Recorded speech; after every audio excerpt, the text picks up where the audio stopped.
from the minutes of early May rate setting meetings are released overnight, while Wall Street closed higher after the minutes, which show the majority of Fed policymaker backed half percentage points rate hikes in June and July. Along with unanimous views, the economy was strong. The mood was subdued in Asia. MSCI's broadest index of Asian Pacific shares outside Japan was down 0.6%, taking losses for the month to 5%. Australian shares were down 0.47%, while Japan's Nikkei stock index slid 0.17%. In early European trade in the pan-region, Euro stock 50 futures were down 0.14%, and so were German DAX futures. The fall in Asia contrasted with a more upbeat mood on Wall Street, where the Dow Jones Industrial Average rose 0.6%, the S&P 500 gained 0.935%, Nasdaq Composite added 1.51%.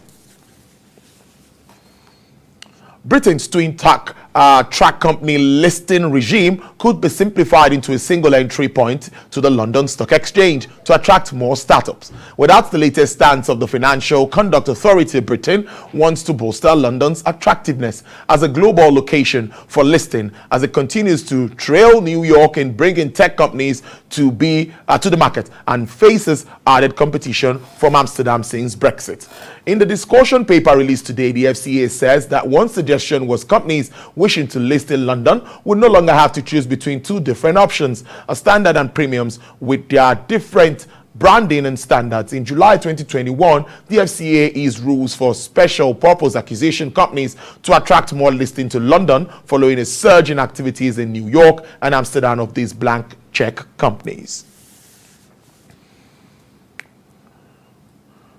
Twitter has agreed to pay $150 million to settle allegations it misused private information like phone numbers to target advertising after telling users the information would be used for security reasons, according to court documents filed on Wednesday.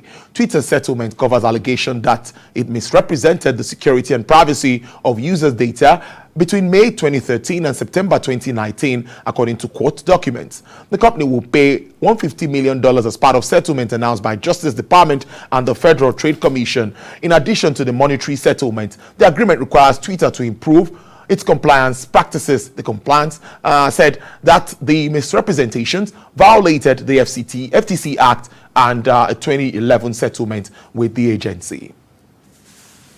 And wrapping up, oil prices on international front rose today, extending a cautious rally this week on signs of a tight supply, while the European Union wrangles with Hungary over plans to ban imports from Russia, the world's second largest crude exporter after it invaded Ukraine. U.S. West Texas Intermediate crude recorded a price increase of 0.56% to sell at $111 per barrel. Brent sells at $114.50 with an upward price margin of 0.46%.